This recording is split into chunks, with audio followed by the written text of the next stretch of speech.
Dawn bled over the dead grass sea with a heat that felt like breath. Ash had sunk into the earth and turned the first light a bruised color, purple over bronze, as if the sky itself had been singed. The pyre lay behind her, a black mouth choked with its own smoke. The charred logs collapsed into themselves, embers still blinking like eyes too weary to keep watch. She had stood through most of the night and felt the world shift around her. It had been a night for endings. It became, against all sense, a night for beginnings. They were small at first, the dragons. They clung to her like frightened children and hissed at everything that moved. One, the green one with bronze filigree on its wings, had bitten her finger and then licked the wound as if it knew both the wound and the need. Another had crawled up and tucked its wedge-shaped head beneath her hair and made little noises against her neck like a kettle finding its first bubble. The black one stared whenever she moved, a narrow gaze she could feel even when she did not look down. The heat they cast surprised her most. Not burning, but insistent, the way a fire in winter fills a room and makes skin remember the possibility of warmth. Ser Jorah stood near enough to speak without raising his voice and far enough that if the dragons leapt again they would not take his face. He had not slept, had tried and failed, and he looked as though his bones ached from standing. She could feel his watch upon her like a second cloak. The ground slanted toward the dry bed of a stream where her few remaining people took water and made their morning noises, soft out of respect or fear or both. They did not know what to name what they had seen. This was true for Daenerys too, though something had settled in her during the long darkness and she suspected the naming would come and the knowledge afterward. The last of the sparks drifted toward the horizon. A hawk called thin and far. The air felt stretched. It was Jhaqo who first turned his head, hearing what the others did not, and then Ricardo, whose eyes could find movement on a horizon as smooth as hammered bronze. The dogs got to it next, their hackles going up in ripples. Jorah's hand went to his sword without thought. The wind had a new smell in it, horses, many horses, and iron made dirty by sweat. There was a sound like a great shirt being drawn over shoulders. Leather and thread, harness and Iraq rings tapping, little bells answering each other in 1,000 conversations of their own. She knew the shape of a khalasar before she saw it. Even in a world of plains, they were their own horizon. Dust announced them, then the shine of sunlight on curved metal, then the small shimmering line that was the forward outriders, then the rippling bodies of the horses with the men so easy upon them they might have been born there with their first breath. Her own breath went tight as a sleeve band. She did not need Jorah's quiet naming to know them. Call Jhaqo. We are too few to stand, Jorah said, so softly his voice hardly lived. Daenerys lifted a dragon, the black one, and felt its cold talons through the rough weave of her dress. We do not stand, she said. We receive. You received me once as a beggar in Illyrio's manse, Jorah said, eyes never leaving the line of riders. This is not that. He will think he can swallow us to make himself fatter. He may try, she said, and her voice did not tremble. Surprised her. The night had tempered her voice as heat tempers steel. She looked to her cause. Jhaqo, Ricardo, Drogo, saddle the horses. Not to flee, to be seen. They mounted as if at a whisper, fluid and without hurry, and placed themselves at the edges of her little camp in a triangle that held her in its quiet geometry. The few who remained, women with dust on their hair and babies bound to their hips, boys with narrow shoulders and big eyes, old men with hands stained from the cook fires, drew closer. They had followed her into the night for reasons they could not say, and she had led them out with something in her arms that belonged in old songs and fear. Now they would see if songs could be made to eat and drink. Jhaqo rode at their head, the bells braided into his long mustaches and into the tail that ran down his back from the crown of his head, telling their story in the bright morning. He had many bells. This was not surprising. He wore a copper disc at his throat and aurochs at both his hips. A man could cut a horse's legs from under it and consider it an act of politeness, but two aurochs said a man wished to write what he believed upon bodies for others to read. Mago rode on his right with a face like a scar growing a scar. Behind them came blood riders and lesser riders and the river of 1,000 men who had found it easier to run with a strong current than to stand long in one place with a woman who called herself Mother of Storms. The Khal drew up a dozen horse lengths away and let his horse dance in the dust for the pleasure of seeing it obey. Men fanned behind him, closing the horizon into a half circle. Dany felt the black dragon stir and fix its little narrow gaze on all that moved. It tasted the wind and made a noise that did not belong to any living thing the gathered men had known before this day. She felt it run through her bones in a way that made her very aware of her own spine and of the bend of every rib. Jhaqo looked at her and then at the black thing clinging to her shoulder. His face changed for the first time, a small change, no more than a pulled thread. He did not look away long. He returned to her, and when he spoke it was in a voice that belonged to a man who had led for long enough to not need to shout to be heard. Khaleesi. The word might have been a courtesy or an insult. He let it stand between them while the wind shifted. "You ride light," he said at last, and the hard coins at his throat flashed as his horse tossed its head. "And with few men. The grass does not welcome the foot that forgets its weight." "This is true," Daenerys said. "I am light on the earth today. It will not always be so." Maegor's lip pulled back. Is that a threat from a widow who should be in V's Dothrak with the crones? The contempt in him had no place to hide and did not want one. "It is what it is," Dany said, and she lifted her chin. The green dragon crawled along her forearm and flared its thin wings. The black one did not move, but she could feel its claws tighten. Yora moved half a step, a shadow, and stopped because to move too much would be to draw the eye, and the eye could be a blade. Jhaqo exhaled in a sound that might have been a laugh if a man who believed he owned the next 10 miles of air could laugh. "You played with fire," he said, low and even, "and the sky sent you children. I have heard of widows who burned their dead and brought nothing into the morning but the smell of meat. You are different. I see that. I would not be blind before the gods." "The gods have not done this," she said, and the words came before she had time to polish them. "Or if they have, let them watch me do the rest." Mago made a sound like spitting. "You are queen of ghosts," Jhaqo said, lazy in his saddle with a man's laziness that suggests a held spear, feet that see ghosts sink into ground that looks flat. "Your man." He let his eyes feel Yora and moved back to her. "Says it true. You have too few to stand and too much to sell. If I take you, I take the dragons. If I take the dragons, I will be a story men tell. It would be a good thing to add more bells for those who want to count." Dany looked at the men behind Jhaqo and Mago, at the dust in their hair, at their hands that were strong from making enemies tired and cutting them clean when they fell. She remembered the feel of the pyre's heat when it licked her skin but did not choose to eat it. She remembered Drogo's weight and Drogo's words and the way his hand had been both shield and chain. She remembered a door in Pentos and the smell of sweet meats and the sound of merchants laughing at their own jokes. "You could take me," she said. "You could take my people and these children that are not of my body." She lifted an arm just enough that wing leather shivered. "You could take them and march to V's Dothrak and make the crones shake their bells for you. You could take me and throw me at their feet and watch them make me into an old woman while you ride free. You could do all these things. Or you could take something no Khal has ever had. You could make something with me that would make other men's mouths fill with dust when they said your name." Jhaqo's eyes were not soft eyes. He held her in them and weighed her words as if they were meat he meant to trade. "Say what you mean, widow." "I am Daenerys Stormborn of House Targaryen," she said, and the name was a small north wind in the heat. "I was Khaleesi to Khal Drogo. The fire returned to me my blood's blood." "Dragons. Khal Jhaqo." She used his name because she had not yet swallowed it. "Marry me and I will be Khaleesi to you. These children will fly when they can and they will answer to my call and learn to answer to yours.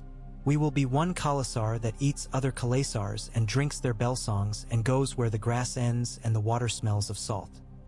We will not run from any man because the sky will run with us." Something in the men behind Jhaqo moved. Subtle, no more than the tremor that runs through horses when lightning uncurls far away. Maegor's face made a knot of disbelief, a knot tight enough to hurt his flesh. Yora drew a little breath.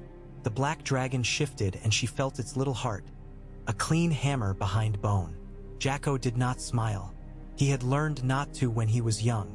He had learned that smiling makes men want to test your teeth. He rubbed the curve of his horse's neck with a knuckle and looked at her as if she were weather come at a bad hour. "You would be my woman," he said. "I would be your Khaleesi. And then what of the crones? They will want their widow." You burned the call. Smoke went to the sky. The bells heard and the gods smelled. The Dash Khaleen will gather you as a shepherd finds a lamb. The holy place will not be mocked. "The crones may want," Daenerys said, and her voice gentled though she did not put the blade away. "They will want, and they will learn what want takes from a woman who wants more. I will go to Viz Dothrak with you as your Khaleesi, and I will bow and I will call them wise. I will show them my children. I will ask their blessing, and if they try to take me, I will burn their tent and all the bells on all their wrists will melt. I will do it in the sacred city, and then let men decide if the city is sacred to them after that." Dust ticked on the skins of men who forgot for a moment to breathe. Maegor's Arak lifted on its own. "She laughs at the gods. She makes a pact with them," Jhaqo said, and the hand that had stroked his horse went still. "She says to them, if you come for her, come with skins that do not burn." "She is a small woman," Maegor spat. "I have killed men who spoke less and had more right to speak." Dany felt her throat loosen and tighten again. "I am small," she agreed, and her hand passed over the green dragon's shoulders, the small knobs there like seed stones. "But I have 3 mouths that will not be small for long and will want meat. I will teach them to want what I want." It was a long time before Jhaqo's head moved. When it did, it was as little as his earlier laugh had been. "You speak as if you know the next year, little widow," he said, not unkindly. "Marry you? Could. I have never thought to share a khalasar anyway but the way a man shares water with his own throat. But if what I take from you is this—" He flicked his gaze at the small black face with its 2 wide eyes. "Then perhaps it is not sharing." "You would not take from me," she said. "You would take with me." He looked at her a long while and then he slipped down from his horse with a motion that was as graceless as one thing and as graceful as another. Dust rose around his boots. He walked to within 10 paces of her, as far as a good throw and a bad throw both, and stopped. She did not move. Yora's fingers tightened on the leather at his sword's hilt without drawing. The wind smelled of horses and ash and something like rain far off that would not come. "I will not be the man who says no to a white mare with fire on her back," Jhaqo said at last, in a voice that some men would say was almost soft if they were men who wished to die soon. "If you make lies with your tongue, I will cut the tongue and let you speak with the hole it leaves. If your little winged rats die like rats and do not grow, I will sell you in the next city to men with fat hands, and I will use the coin to buy bells and oil and wine. If you give me sons, I will bind bells to their hair, and they will ride before me, and I will look on the world as if the gods had carved it for me and for mine. If the sky opens and the dragons are what you say, I will ride under them. I will drink their shadows and call them good." He put out a hand. It was a fighter's hand, cut and reknit, with the knuckles like stones. It hovered in the air and asked. Daenerys did not flinch.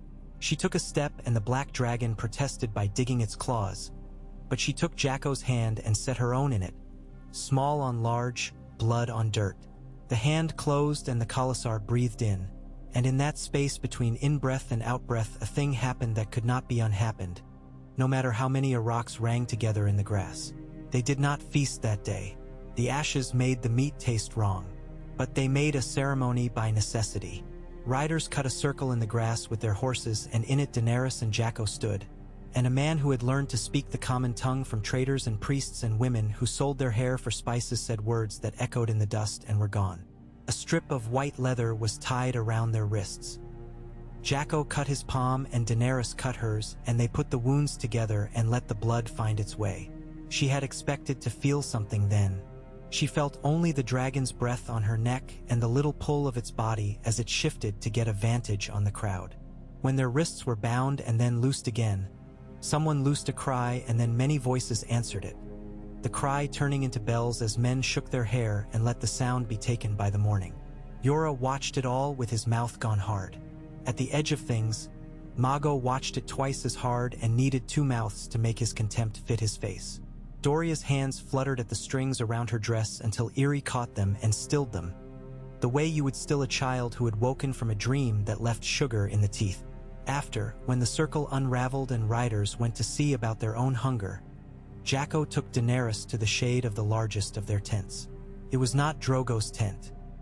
It smelled different. Drogo had smelled of clean sweat and horse and the oil that made leather last. Jhaqo's space smelled of wormwood and smoke that had touched wet hides and a sweet, stale thing that she could not name, like the last of a festival left in a bowl on a shelf. Men came and went and looked too long at the little creatures on her shoulders and arms. They burned their eyes to make their courage show. Jhaqo's blood riders, Moro and Ogo and Pono, hard men who measured worlds by the length of a gallop, sat and looked at her as one looks at a knife in a friend's hand. They were his certainty. They did not like new edges. "You will sleep here," Jhaqo said, "and when we ride, you will ride by me. If any man touches the little ones, I will cut off his hands first, then think of other parts. If they bite me, I will bite back."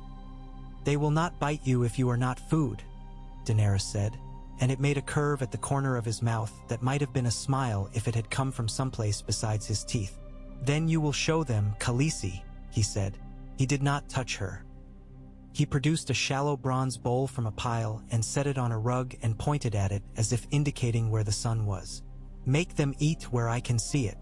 The dragons had taken scraps of char and licked the fat from her fingers when she tested them. Now she coaxed them to the bowl with soft syllables, sounds she had made in another life to comfort horse foals and herself. The green one came first and seemed to understand that the raw meat was not merely a promise. It tore with precise savagery that left the bowl looking like a notion of war. The cream and gold one, she had not yet given him a name. Naming could not be rushed. Followed, and then the black one came last and ate in a way that was not hunger but something truer to its own mind. When they were done, they squabbled in small ways and then made themselves still in a place where sun struck the rug and warmed it. Jhaqo watched it all with the same face he used for a man who claimed land he could not hold.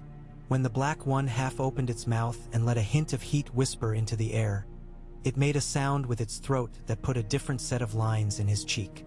"Good," he said at last. "This is good."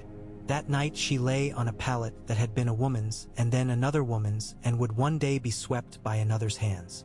The dragons found her by scent and settled where they could, by her ribs, at her hip, under her arm, and turned the dry night into a place where skin could be warm without shame. Yora did not try to come to her. He had learned something too, at the edge of the circle with the dust on his boots. It was not mercy that kept him away, nor cowardice. It was knowledge that the morning would require a man who had slept, and if he did not sleep, someone else would. In the dark, he leaned his head against a tent pole outside and let his breath count the knots along the wood. Jhaqo's khalasar moved like weather when it chose to move. The next day they did. Their horses ate the horizon and shattered out behind them and made a line carved into the grass. The sun was a hammer and the wind was a hand that smoothed the hammer's blows. Daenerys learned the cadence of Jhaqo's ride beside her. He sat his horse as if he had laid a bet with the ground about what men were for. He watched the world and only rarely watched her, and when he did it was the way a man watches a fire in a house made half of wood and half of stone. Men found reasons to ride near her. Curiosity is its own tribe. She did not speak too much. She thanked the women who brought her water and asked their names and remembered them. That was another kind of bell. She let the dragons be seen when they wanted to be seen and hid them in a fold of her shawl when their breath grew too hot and their eyes too intent. She felt watched by a wider world, as if crows had been set on every distant branch and told to count. When the sun slid down a slope of sky and turned the grasses into red hair and the horses into shadows with ribs, they made a ring of tents, a low round city that lasted between 2 evenings. Fires gave the dark back some shape. Men brought her things as men do a new story. A strip of dyed cloth, a bell made of tin, a handful of salt white as old bone, a pouch of dried sour berries that could make a thirsty man think of rivers. She took each gift with her fingers and her eyes and gave in return a touch on the arm or a small word.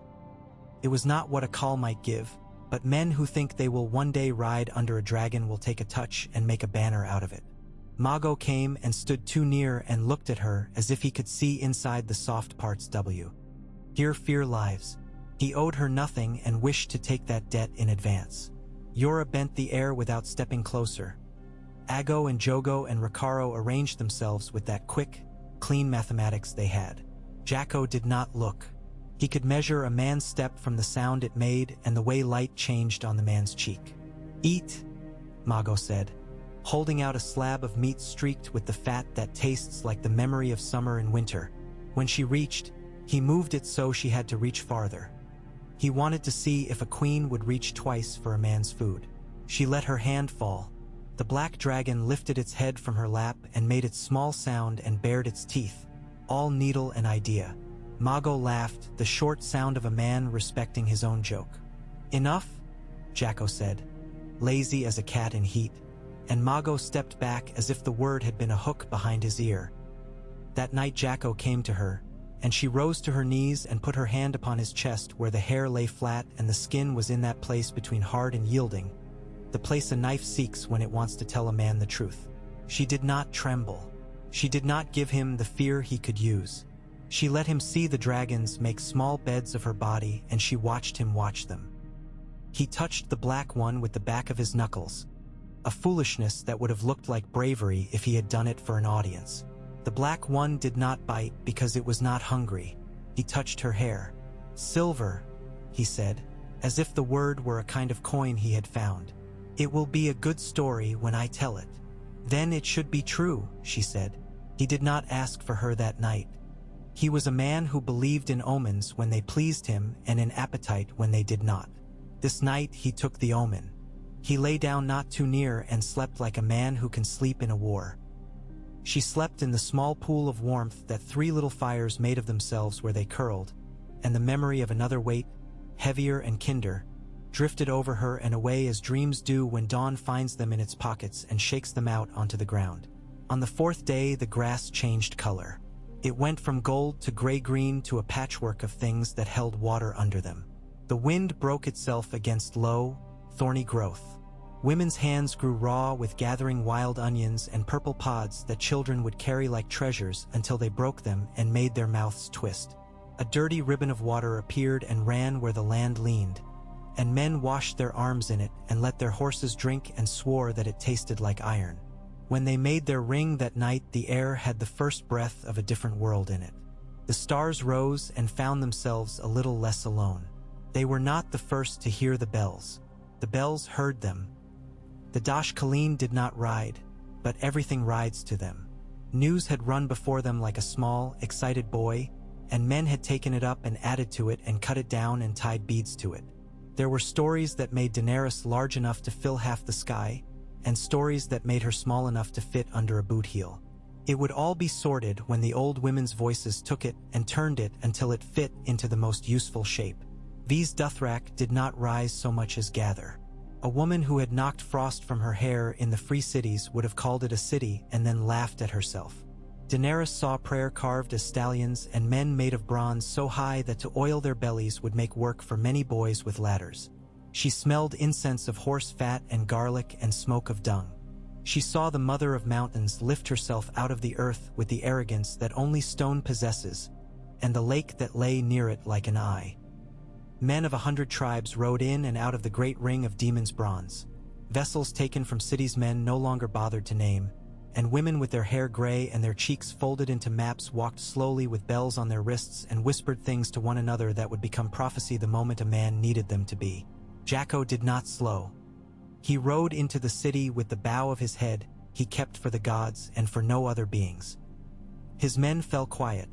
A quiet that was not fear but the memory of the things that had been done here and could be done again in a place where to draw iron was to draw down ruin. Daenerys rode beside him and did not look like a woman being driven to a pen. The dragons drew eyes like thieves draw locks.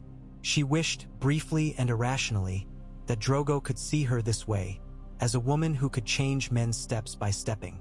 They made a place for Jhaqo's khalasar, and it grew around them like a plant that waters itself. Gifts came as they do, and so did insults.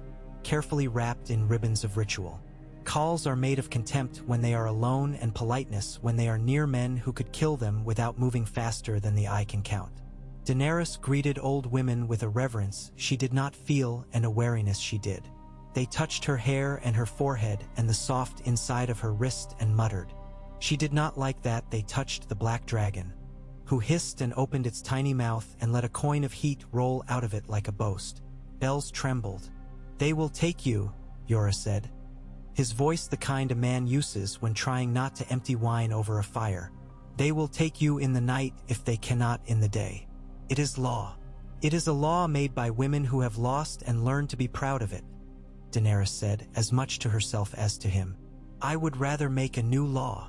"New laws have a tax," he said. "I pay it," she said. Jhaqo rode to the foot of the Mother of Mountains with her.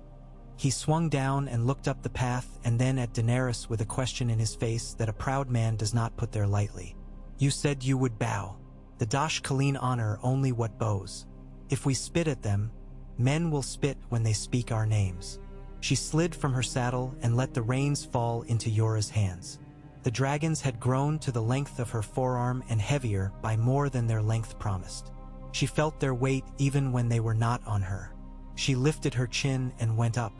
The temple smelled of smoke that had learned patience. The old women were there in a half circle, the metal on their wrists and ankles speaking their small language of remembrance. Some looked at her as if she were an answer and some as if she were a question, and a few as if she were a thief at a market stall. The oldest of them, whose hair fell white and straight as rain, raised a hand. "Khaleesi who should be crone," she said, and the words rattled like seed pods. "Come." Daenerys went and knelt because that was a language too. The black dragon turned its head until its mouth lay near the old woman's fingers, and she felt its breath on the wrinkled skin and saw the old woman's eye flicker between fear and something else, something like hunger and memory's child.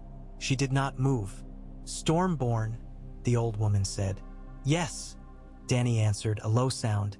"Fire-handed." "Yes." "Widow." "Yes." "Wife." Daenerys let the word fall into the place where the others had made a bed. "Yes." Murmurs went around the circle of the crones like a wind that finds the right seam in a tent and makes it sing. One woman, face deeply cut by age and sun, lifted her chin with a click of tongue. "This is not the way," she said. "Widows do not take husbands. Widows come to the lake and drink and become wise. Men may not touch them. The mother demands it." "The mother can demand," Daenerys said, not looking down and not looking defiant and finding the narrow piece of earth where the two might be one. "I have 3 children. They will not drink at the lake. They will drink the air. You have no children." The old woman's voice cracked like a stick. "You have lies that look like birds. We do not drink lies." She turned her wrist. The bells chimed. 2 younger crones, young among the old, perhaps not yet 50, leaned forward like wolves sniffing at a scent that could be meal or poison. Daenerys reached to the side as if to adjust her shawl, and the black dragon climbed to her forearm like the thought that follows a thought. She lifted it. It made a sound then, small and cruel and alive, and threads of smoke unwound from its mouth and hung in the air. The old women flinched as one flinches at heat that does not yet hurt. Daenerys lowered her arm slowly and placed the dragon on the stones in front of her and held out her hand. The little creature cocked its head, considered the ring of women, then put its mouth gently to her palm. A tongue rough as a cat's and too hot by half rasped at the thin slice she had given herself before coming. No wider than a reed, no deeper than a truth, and the air took the smell of blood and something else, a smell like iron turned over too long in the sun. "You will drink the lake of my blood," Daenerys said, and her voice had the flatness of carved stone. "And I will drink yours. I will be wise with you and I will be wife in my tent, and I will make the mother listen to both. If you try to take me, I will call my children. If you bless me, I will make men bless your names while the grass lasts." There was a silence then that did not belong to rooms. Jhaqo had not come in. Men of the horselords did not stand within the stones of a women's place. She felt him outside like a pressure in the air, a weight the room could not weigh. The black dragon climbed her arm again and settled there, leaving a sheen of heat on the skin it had touched. One crone began to laugh then, quietly at first, a sound like an old saddle creaking, and then more, a rasp that undeclared its own malice. The others looked at her as if the laugh were a treachery or a rescue, and Daenerys could not tell which. The oldest woman did not laugh and did not smile. Her eyes were the color of water that has known too much sky. "Bring the bowl," she said, and a girl came, hair as black as night in a tunnel, and carried the shallow bowl of soot-black bronze. The ancient woman took it and filled it with clear water from the jar at her feet. She held it out to Daenerys. "Drink," she said. "Drink in the hall of the women. Then go and be a wife under the bells. That is the price you spoke of, paid now or later. Better now. When you come again, if you come, you will have the sky in your eyes or ash on your hair. We will see which looks best on you." Daenerys took the bowl. The water looked harmless. She raised it and drank. It had the taste of stone and long words. She finished and turned the bowl and set it down, and the old woman watched her as if she had been a child that must be counted and then counted again. The other crones murmured, and the youngest of them, who might have been a mother twice and grandmother once, reached out and stroked lightly the green dragon's back when it, jealous, scrambled up to rub its face against the bit of her dress that had fallen to the floor. She snatched her hand back with a hiss and laughed too, wincing at her own amusement. "Go," the old woman said, not unkindly. "Go before the men grow stupid with waiting." Outside, the light felt either brighter or she had become more made for light. Jhaqo stood beside his horse. A statue of himself shifted 1 inch toward a question. She nodded once. He nodded once. Men breathed again. The days in V's Dothrak took shape the way a river does when it finds its old bed. Jhaqo went among the other Khals and took measure and gave measure. He told the story of a white-haired woman who had burned a man and not turned to smoke, and of 3 creatures with eyes like coins that looked at men and made them look away. He dropped the word wife into the story and watched it sink or float. It did both. He wore his contempt like a cloak for those who balked. He wore patience like a knife in his boot. Daenerys learned the pattern of the old women's eyes, and which would turn if they could be made to turn, and which would be still even if a mountain fell in front of them. She offered small gifts and let some be refused, and when refused, took them back with a grave face so that men would say she had been taught and had not grown stupid with the learning. She went to the lake at dawn and let the water bite her shins and stood there while the dragons prowled on the banks, offended at an element they could not add to their idea of the world. When she came back dripping, men watched as if she were gold given a mind. Sometimes at night she lay by Jhaqo and he took her like a man drinks when he is tired. Not cruelly, not kindly, with the economy of need. Sometimes he did not come to her at all and lay instead with one of the grass widows who had attached themselves to him the way flies attach themselves to meat that sweats. She did not cry for it. She did not cry for it. The dragons grew and she fed them with meat carried in her hands. She taught them to take from her and not from bowls or from the hands of others except when she watched. She spoke to them in the old tongue of her house, the tongue that had named dragons before there were horses on the plains, and they seemed to like the shape of those words in the air, gathering to the sound as to a warm stone. Yora spoke to her when they could be alone in the gap between 2 tents or in the shadow of a bronze man who had once held a city door and now held nothing but his own weight. He told her of ships and of the way a man could move across water when he had sails and gold and men who did not ask questions before they were paid. He told her of Qarth, where men in robes like storytellers told the sea to be quiet and sometimes the sea humored them, and of the man called Zarozoan Daxos who covered his weakness in charm and sometimes managed to make the charm harder than iron. "We could use him," Yora said, and his eyes had the raw brightness of a man who has eaten bitterness too long and found a sweet. "We could take this Khalasar to Qarth and let them choke on the sight of it. With dragons we could ask for anything. Ships, mercenaries, grain, oarsmen. The 13 there. The 13 will become 12 and then 13 again if someone dies," Daenerys said, not to mock him, but because she had learned that the world delights in replacing what it breaks with something that looks just enough like it to soothe the eye. Jhaqo is not a man who likes cities unless they burn while he rides past them.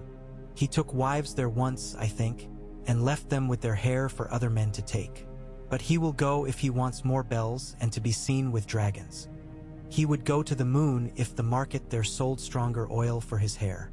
Then Yora began and stopped because Mago passed by, glancing with that glance that says, I am not looking while telling you what I have seen.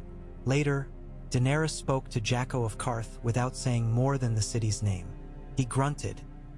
On the third day he said, I will not have my men puking in boats like women who have seen a head come out of a body, but I will see a city where men say they have caged the sea, and if they have caged it, I will piss through their bars. Thus it was decided that they would go east and south rather than west. The old women let them go with their bells speaking aloud and their faces saying nothing. Daenerys bowed. She said words in thanks. She left them with their lake and their sky and their work of turning the world into a story men could live with. The Khalasar left like a tide and left behind bones under the trampled grass. The dragons rode now when they wished to, or walked at her heels like cats who still remembered what it was to be kings, or flew a little and fell a little and found their feet again on meat. Men became used to them and became more afraid as they became used to them, because familiarity teaches us how dangerous a thing can be when we are no longer afraid to be near it. Children craned their necks when the shadows crossed them.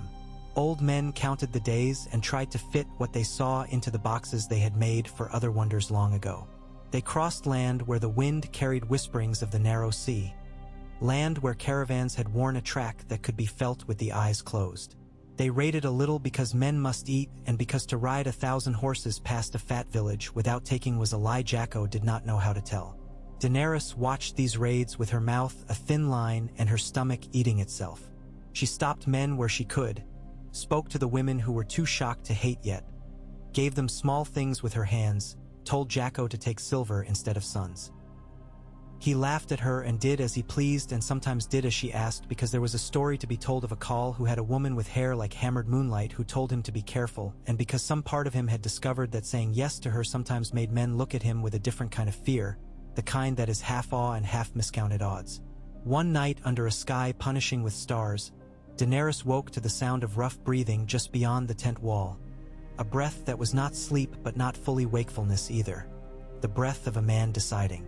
The dragons roused with her. The black one put its face to the cloth and blew a little, and a small brown spot appeared and grew, and then someone cursed softly and drew back. Mago, said Jhaqo's voice from the dark, full of the patience he used when teaching a boy not to lose fingers to his own blade. If you make me kill you, I will have to find another man to be what you are, and there are not so many of that sort who live long. He makes you small, Mago said through the cloth, still low but less careful. She makes you small, my Khal. She feeds the little devils with meat you could eat. She stays your hand before your men. She takes the seed of you and looks to the sky while you spend it. Steel rasped like a sigh. Go, Jhaqo said. Find a woman who laughs when you hit her. Bring her to me so I can hit you both. But do not put your knife anywhere it has not been invited. Not tonight. Mago left with a curse that went on longer than the footsteps that carried it away. Jhaqo lay back down and the tent breathed with him. In the quiet, Daenerys found a smile in herself that would have looked wrong on her face. She did not let it go there. She put it away and petted the green dragon's spine with her knuckle until it purred itself into sleep again.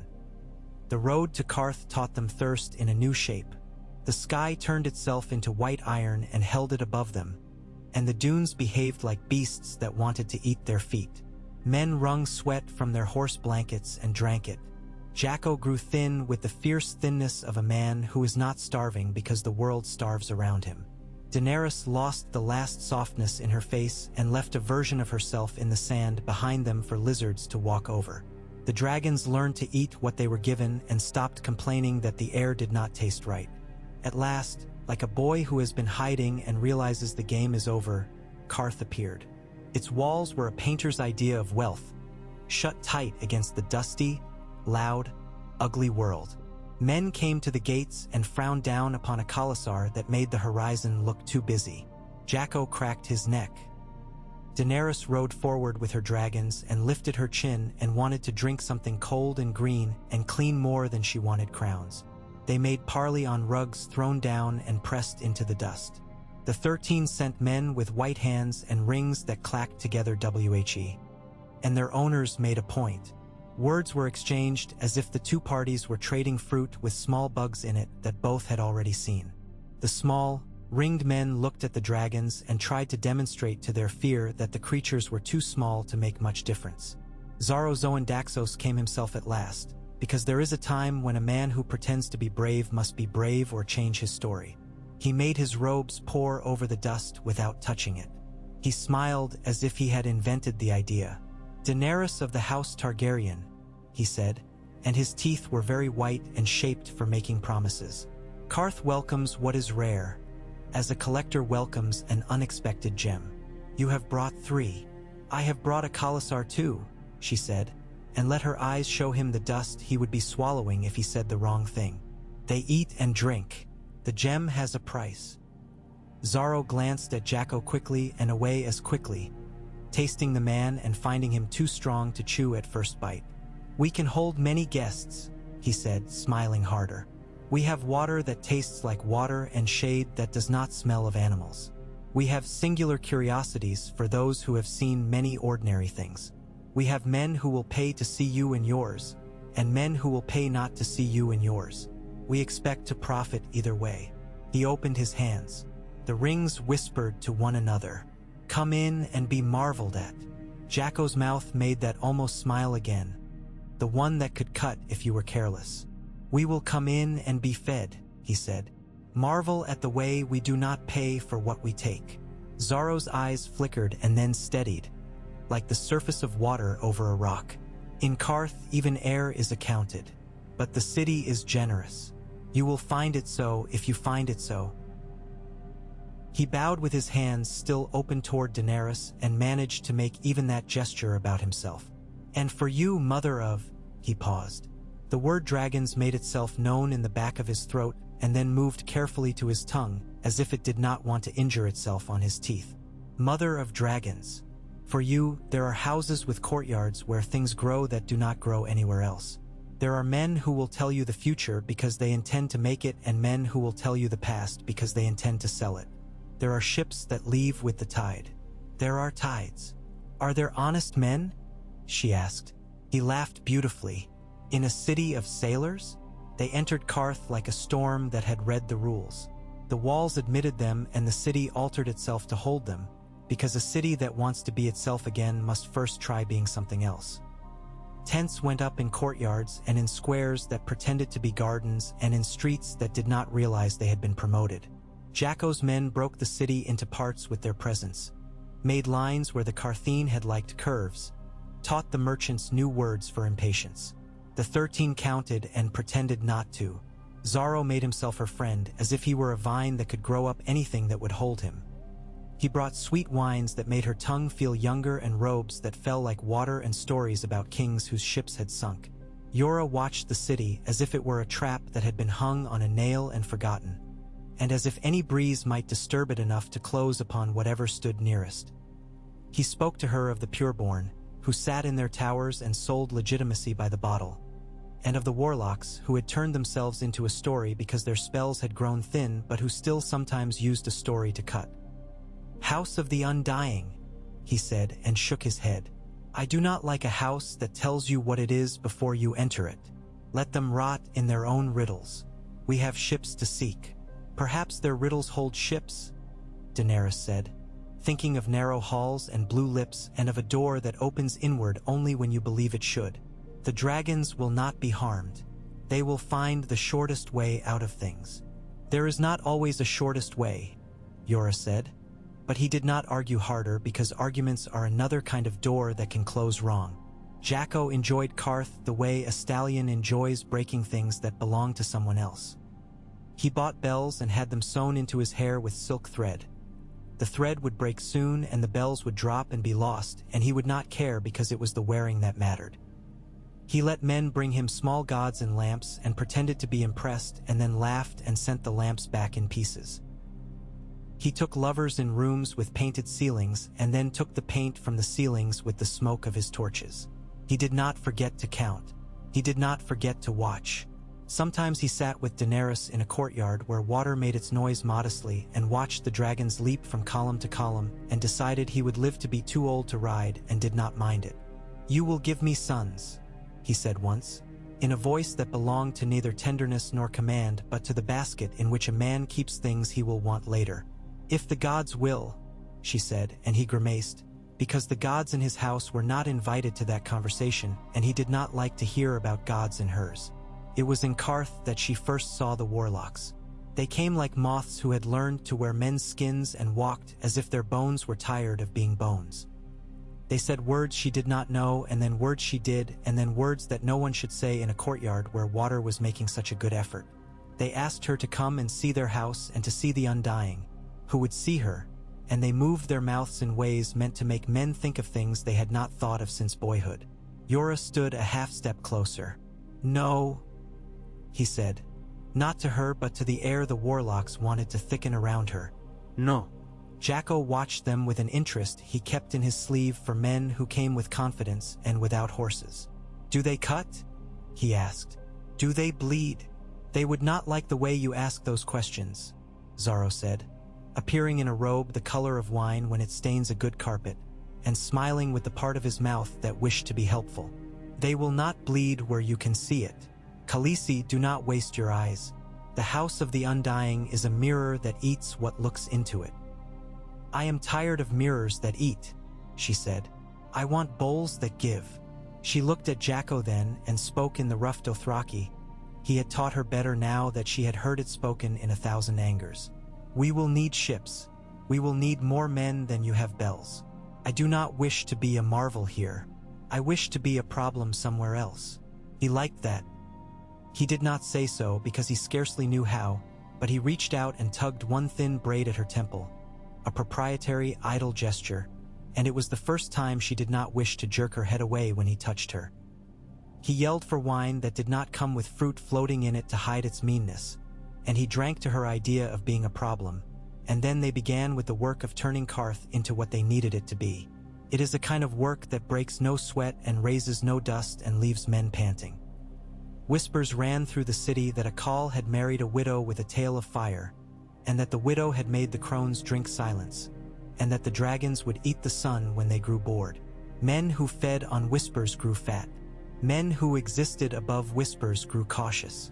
The pureborn sent messages crafted from courtesy and poison. Jhaqo sent answers crafted from the memory of raids and old jokes. Xaro arranged evenings where men with delicate hands and women with heavy jewels made large promises, and sometimes the promises came with small chests of gold to help them be believed. Daenerys learned to weigh gold by the way it strained the arms of the man who carried it rather than by the sound the coins made. Sound lies, arms don't. At length, ships were made to appear by telling a story sturdy enough to hold their weight. 2 deep-bellied cogs from a family of traders with their fingers in opium and olives, a long galley with oars like ribs and a captain who had once been a pirate and forgot to stop, and a smaller, nervous carrack whose owner pretended to be religious when it meant he could be paid twice. There were others too, and others again. The docks began to make the noises that say something more than fish is being done. In the slowness of this making, time grew inside Daenerys like a second skin. She visited the markets where men carried green lemons and white figs and jars of cloudy milk on their shoulders like babies. She watched the dragons learn to climb and to judge distance and to aim their hunger. She spoke with Eerie in the mornings, taking the particular lessons women teach one another when they are not being watched. What to do for a man who is not cruel but thinks cruelty is a language. What to eat when the child in a belly wants to make itself known and then does not. How to smile in a way that invites no hands. She spoke with Doria and then spoke less with her because Doria had a way of admiring men when they admired her and of admiring herself when no one else did, and there are times when that is oil when you need water. She tried to read the eyes of her Khas when they watched Jhaqo, because men who give their lives to a man will not easily learn to give them to a woman, even if the woman burns as she breathes. One evening, Jorah came to her with dust on his boots and sea salt on his beard and an expression that did not fit any of the ones she had put names to yet. He stood at the edge of her courtyard where the dragon perched on the rim of a fountain and learned the pleasure of making droplets explode. "There is word from Pentos," he said, careful as if the words themselves might startle her. "A letter carried by a man who calls himself a friend to Illyrio Mopatis when it suits him. The fat man knows. He knows you live, that you have what you have. He says he has friends in King's Landing who would see your family's colors sewn back on banners, and enemies who would hang him for it if they knew. He says he has a plan. The fat man's plans are always whichever one reduces his steps between supper and bed," Daenerys said without malice, because she could never dislike Illyrio completely. He had given her a door when she had only walls. What else? "He says a boy sits the throne who is cruel enough to forget that cruelty makes numbers. He says the lions fight among themselves and the wolves have lost their shadow, that the stag rots and no one can decide how to carry the smell. He says if you come now with enough teeth, the world will pretend you were always meant to bite it." She turned her hand over and let the cream and gold dragon hook its little claws into her skin and climb. "We will need more ships," she said, "and men who have been told what dragons can do and then made to believe the telling." She did not ask if Yor believed. She knew that he did, and that he believed in her even more, and that this belief both lifted her and made her heavy. "We will need a khalasar that crosses water without becoming stories other men tell to their children," he said. His eyes slid to the half-open door where Jhaqo had just made the kind of sound a man makes when he has won an argument with himself. "We will need Jhaqo to believe that the West is something he can ride. We will need to make him think he thought of it," she said, and the smile came to her face now without her needing to move it there. The black dragon shifted and settled and made a sound like coals making themselves ready for bread. That night she lay with the sky for a roof and the smell of water in her nose and told herself the shapes of her needs until they made a chain she could pick up. Jhaqo came to her with wine and arrogance and the tiredness of a man who had been adored by many and not pleased by any. He put his head on her thigh and looked at the dragons as if they were clouds he might command, and she stroked his hair because there are times when a gesture is a key in a lock. "Westeros," she said, tasting the word as if she had not owned it since girlhood. "The grass is different there. It is cut by men and grows back under cows." She felt him make a small grunt that asked more. "There are metals that do not bend and men who will pay to be near them. There are cities where women wear bells on their fingers and not in their hair and walk without fear of losing the hair. There is food that will make your men dance in the street if they have never eaten it and drunk it. There are castles that have never seen a Khal and would not know how to see one until they saw you. And your chair," he said, because he was not fool enough to deck a tree and forget winter. "The silly, sharp chair you say is yours. If you sit on it, do you bleed?" "Perhaps," she said, and she did not move her hand. The man who made it wanted it to hurt. It would be a thing to say that a Khal sat on it and did not make a face. He laughed, truly, and the sound went down the courtyard wall and startled a sleeping bird. "I will sit on it," he said. "I will sit on it and cut it and make it into a saddle." She put her fingers into the thick of his hair and thought of bells lying in a pile, quiet and waiting to be braided. In the days that followed, she watched a plan take shape like a sail filling. She watched Xaro pull strings tied to men who pretended not to have strings. She watched Jhaqo turn his face to the west as a man turns his face to a wind that smells good. She watched the dragons learn to fly short distances between roofs, misjudge once and fall, and then catch themselves with a shriek as their wings remembered what they were. She watched Yora smoke in doorways and think himself into knots and then bring her the ends of the knots to keep. She watched her own reflection in water and decided she looked like a woman who could do what she said. They brought the ships down the river that thinks it is a canal because men tell it to be, and they loaded them with grain and fodder and wine and leather and iron and with men who had never seen the sea but would learn quickly that vomiting does not mean dying. The dragons hated the water and then tolerated it. Jhaqo hated the waiting and then tolerated it. When at last the tide made the generous sound that tells men now or not at all, they went. Qarth grew small behind them and did not mind. The sea rose under them, a chest taking a great breath, and the ships leaned into the breath as if they had been made to lean. Men cursed and laughed and cursed again. Daenerys stood at the prow with the wind lifting her hair and thought of Charles her brother with his sweet arrogance and of Drogo with his honest one. She thought of her father, who had loved fire more than people. She thought of a chair made of swords. She thought of bells. Jhaqo stood near and threw his head back like a horse scenting something he cannot chase because the ground has ended. "The water is a plain that will not take hoof," he said. "I do not love it. You will love what is on the other side," she said. And his mouth made that small cut again, and this time it looked almost like respect. The dragons flew at the ship's height and cried to one another when the wind took them. Below them, a fish leapt and thought nothing of history. The sails swelled and the ropes sang and the wood spoke to itself in long, patient groans. Night came like a soft hand over their eyes, then morning like a finger stroking the lid. The world narrowed and widened with each wave. Daenerys slept in a small cabin that smelled of men and tar and salt and woke to the sound of gulls that told her land did not intend to hide. "I will take what is mine by fire and blood," she had said once, when she still had to practice to make those words sit on her tongue. Now she said nothing. She stood and let the coastline draw itself, faint as a vein, then thicker, then a body they would have to meet in a way that would make it remember them. Jhaqo spat into the sea, to pay the god he had never believed in for a crossing.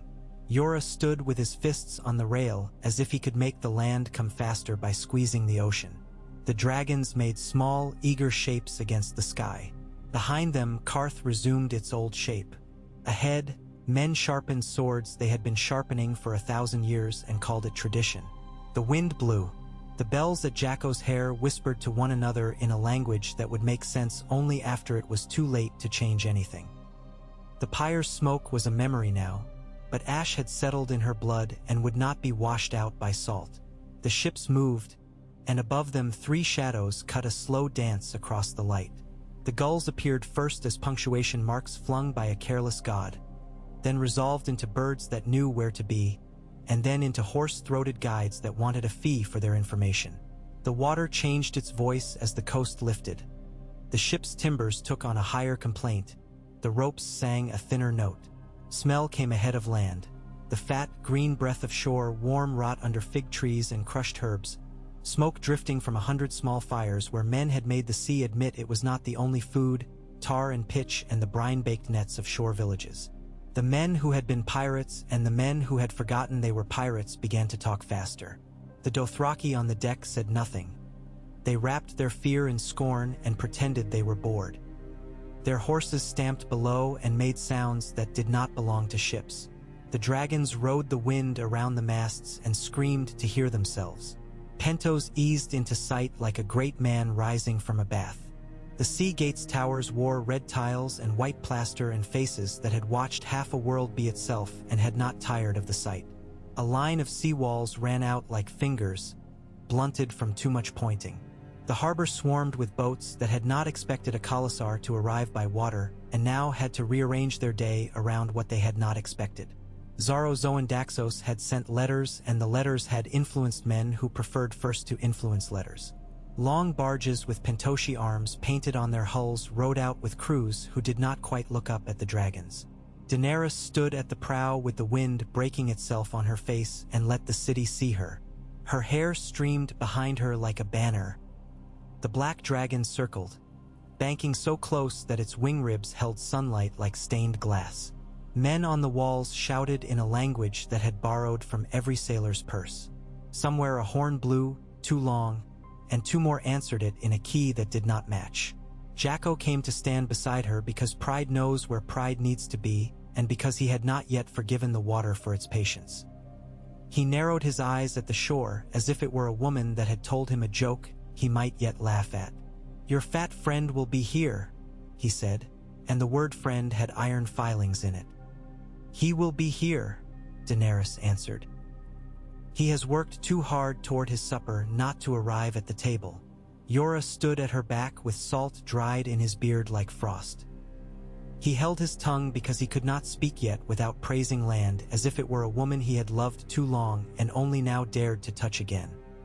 The ship's master cursed at a piece of rope that did not need cursing, and the rope obeyed because it did not wish to be cursed again.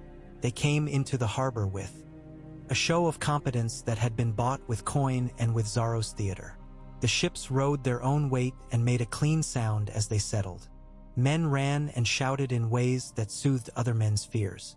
The dragons made another pass, close enough that one of them sent a lick of steam toward the water, a wicked child's jest in hot breath. A wave slapped the hull as if rebuking it and then went on to be a wave again. The first official to reach them was a man flat with perfume and confidence. He wore a sash heavy with brass discs and the practiced smile of someone who had been told since boyhood he would be the first to speak when speaking had a price. He bowed to the deck and to the idea of Daenerys without quite finding her eyes. "Pentos," he said in the common tongue, "welcomes our guests.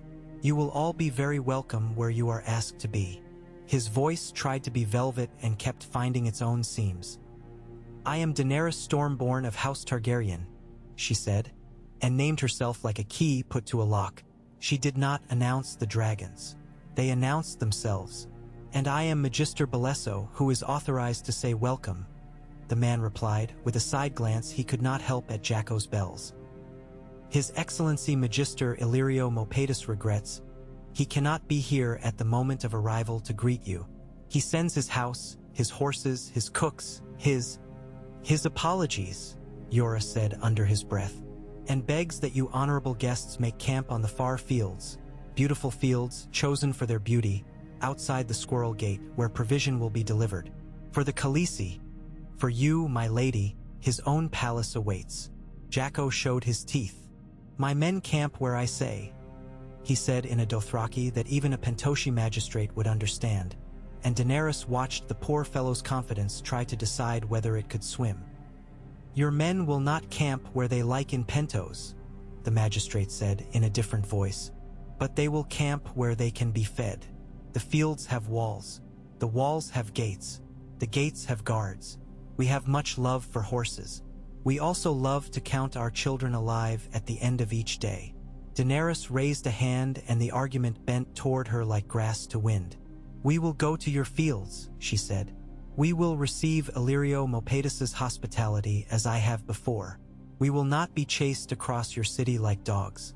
And the dragons will fly where they choose, because no wall can hold the sky."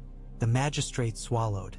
Men always swallowed after hearing the word dragons, and then their mouths grew dry as deserts. "Of course," he said. "The sky." He gestured. Barges bumped alongside. Ladders banged. The city prepared to bruise and be bruised by the meeting of two things that believe themselves true. Unloading horses from ships is a sacrament conducted with curses. Poles and slings and gangways that think themselves too narrow and prove themselves barely wide enough become the instruments of a priesthood of handlers who know that any animal can be convinced of anything if you convince its lungs first. The Dothraki men sang, low and harsh, a song that had never been sung on water before, and their horses answered with eyes white as peeled onions and breath that steamed in a heat made by memory. Daenerys stood downwind of it all to let the animals smell her. The green dragon, greedy for the anxiety running like sap through the air, opened its mouth for a trickle of heat and then shut it again as if not to startle anything except a man who had been slow to be startled. When the first hooves touched the plank and then the stone of the quay, a sound rose from the Dothraki that had not been heard in that harbor since the last time a fisherman had seen a whale surface and call his name. It was triumph tart with relief. The sailors on the neighboring vessels crossed themselves in 3 different religions. A woman in a blue scarf on a balcony threw down a string of pepper pods as if they were flowers. They bounced, bright and mean, on the heads of a cluster of boys, who ate them and then gasped and laughed. The Khalasar spread into the fields like poured grain and began at once to look like a city that moved even when it stood still. There were ropes with things drying on them where there had been nothing before. There were fires where there had been grass that morning. There were children in the shade of tethered horses making something that would be a game if they had not learned so young that games end. Good olive trees lifted their hands along the edge of the fields. Dothraki women eyed them with a knowledge of wood's uses that made a Pentoshi steward hurry to ring the trunks with guards.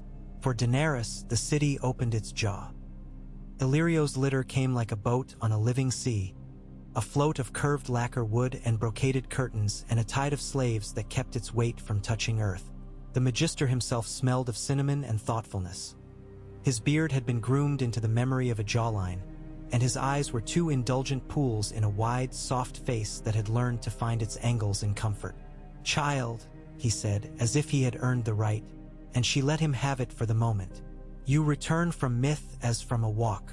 Even I had almost stopped believing, and you know how slowly I do that.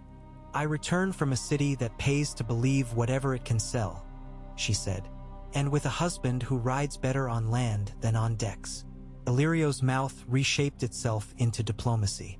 "Call Jhaqo," he said, and performed a gesture that borrowed courtesy without paying full price. "Pentos is flushed with the honor." Jhaqo looked at the litter as a horse looks at a river. "I prefer men who walk," he said, and Illyrio laughed genuinely, because insult often pleases a man secure enough to make sure it cannot harm his appetite. "Then let us walk," he said, huffing himself down with a grace manufactured from the effort of others. "And then let us sit. I have found a fisherman with oysters that tasted of the moon last night. I told him to find the same moon again for you." Illyrio's palace contained the sort of excess that tries to pretend it is inevitable. Water in channels. Planted trees that had been convinced by careful lies to think themselves somewhere else. Tiles painted the color of fruit you can eat only once, and hallways that turned and doubled back as if to give the slaves an honest day's work. Daenerys had lived under this roof long ago, when she had been a girl who kept her eyes down because she thought the world liked to step on things that looked up. It felt now as if her childhood had been a robe she had shed here, and as if walking under these arches put her inside the old garment again simply to demonstrate how badly it fit. Her dragons explored with the focused insolence of cats. The Black One found the balustrade of a long gallery and took it for his own, tail lashing, eyes luminous coins that never lay still. The cream and gold studied fountains as if they were strange animals. The Green scrambled up a carved pillar to look past the colored glass at the city, unsuspecting that it was being swept into new maps. "Wine," Illyrio said, and wine arrived, cold from some trick of the house, sweating like honest work. Jhaqo stood with his back to a wall that had not been built to accommodate Dothraki backs and drank as if proving something. Yora refused only the chair, not the cup. Daenerys sat and watched Fat and Power perform their old marriage in Illyrio's hands and face. The man was what the city had made of him, and he liked what he saw in his own mirror. "The West," he said later, when plates had come and gone and the shadows of servants' bodies had written their quiet script on walls. "It is aflame with its own pride. The boy on the Iron Throne has not learned that sharpness is not a substitute for weight. The Lannister lion chews its own tail and calls it strategy. The North names itself a kingdom whenever it remembers that it has woods. The Baratheon brothers." He waved a hand, a shelf of old bones being dusted. "One uses the gods as if they were an expensive spice, and the other uses his friends as if they were gods. The Riverlands bleed because men enjoy cutting them. Your name would find ears. Your dragons would find eyes. My Khalasar would find fields," Jhaqo said, his voice so sudden in the room that the nearest slave twitched and spilled wine on his own hand. "Fields with men hiding in them and men who will run out of them. It is not a bad idea. It is an expensive idea," Illyrio said, as one might talk about a mistress. "Ships, grain on ships, swords and the men who will bend them. The Dornish will make you promises. The Tyrells will make you banquets. The Ironborn will make you enemies. What you will need is someone who makes the sea into a street for you." "We will need your purse," Daenerys said. "And your other purse." Illyrio's eyes glimmered with the pride of a man correctly read. "And when your dragons are larger," he said, "your purse will be the sky. Until then, yes, ships leave with the tide. And there is always another tide." He showed her rooms that might have been an apology for his previous hospitality. A chamber filled with light where a bed big enough to sleep a company of actors waited, draped in gauze and arrogance. A bath like a small, tiled lake with steps and attendants that moved as if they had been wound. A balcony over a garden where 2 lemon trees, had been made to produce beyond reason by men who had no idea of winter. Daenerys bathed and came out smelling like promises. The dragons behaved as if scent could be eaten and lapped the steam as it climbed. Jorah waited where his eyes could watch 2 doorways and the drop beyond the balcony rail. He told her of the letters Illyrio had shown him, narrow strips of paper with wax as pale as fat, with seals half-bitten by men in a hurry, with handwriting that revealed who had been taught to write with a stick and who with a knife. Names skated through them like fish in a dark river. Varys, not named, never named, always present in absence. The Golden Company whispered, perhaps because anything golden can be given an opinion. An old name from Lys, an angry name from the Marches, a careful name from Sunspear. If we aim at Dorne, Jorah said, we will find a soft landing for our story. The Martells have learned the art of waiting in ways that feel like action. They remember your mother with tenderness, or prefer to recall that tenderness. But they do not love horsemen on their sands. Then we do not aim at Dorne, Daenerys said, watching the black dragon pivot his head to fix a fluttering curtain as if it were prey. We aim at a place where a khalasar can stand and still be itself. A coast without too many men watching the wrong way. The Stepstones offer a staging, but they are pebbles. Driftwood sprats and reefs and old pirates' teeth. Better a friend who turns a river into a road. Volantis will sell us a river, Jorah said, and a priest to tell us why we must pay twice. And Pentos will sell us the sea, she said, and smiled without mirth. And a friend who will sell us to someone else the next day. It is all right. I will not be angry with a man for being what I knew him to be. When she went to her bed, the night lay on the city like a soft hand. The garden breathed lemon and water. The cream and gold dragon slept along her calf, all pleasant warmth and unfair weight for its size. The green found the curve of her shoulder and dreamed in little, twitching motions as if chasing moths. The black took the window as his post, head raised to the slice of sky where stars battered themselves against nothing and fell back, satisfied by their failure. She woke to the whisper of feet and the flattened breathing of men who did not believe in gods but believed in quiet. It was not a dream she slid through. It was something thinner, the space between a dream and waking where a mind learns its own alarms. She did not stir. Her eyes found the deeper dark at the edge of the room where the certainty of shape had been replaced by the idea of it. The black dragon made no sound. He simply turned his head and let his mouth open by the width of a coin. The first man moved like someone in a story trying not to be in the story. He carried a slender blade, useless for battle but good for important things, and his hands had learned to be patient. The second man wore a coat cut to the figure of a citizen and shoes that would leave no mark. Their ankles bore no bells, but a bell sounded anyway. Inside Daenerys, a clean strike of fear. She moved as if in her sleep, rolling toward the bed's edge.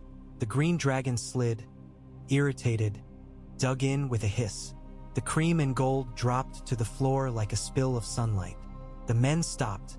They were not fools. They had been told of the little creatures and their new tricks and had been paid to trust their own skill more than their fear. They made a shape of themselves, one to lunge, one to watch, and in that moment the black dragon spat a thread of flame so thin it was almost a lie. Touched the first man's sleeve. The silk whispered as it withered. He yanked back, and his blade darted because a man does what he has trained to do even as his body becomes a problem. The second man moved in to cut Daenerys' throat as smoothly as drawing a curtain and found an empty pillow. She was on the floor, fingers already on the knife beneath the bed frame. The one Jorah had told her to keep and not tell even herself about. She did not throw it. She broke flesh with it in the calf of the second man as he pivoted. He made a noise he had not been trained not to make. Jorah was already in the doorway, half-dressed, his own blade out, and then the room was a small place where 3 men could not be in 3 places at once and thus had to decide who they would become. The first man slashed at Jorah and learned something about men who had fought in the 7 kingdoms and in the free cities and had been disappointed by both. The second man flung himself toward the window, desperate to become heir, and found there a black creature with its mouth open. Later, Illyrio's men came and made courtesies over the bodies as if the dead could hear. Magister Belesso wrung his soft hands and spoke of sorrow as if it were imported. Illyrio himself stood with a face like a candle that had decided to harden and not to drip. He did not wear sorrow. He wore insult. "Sorrowful men," he said, and tasted the words as if they were undercooked. "They have come to Pentos before. They will come again. They do not care what we are. They care what we are not looking at." "But who sent them?"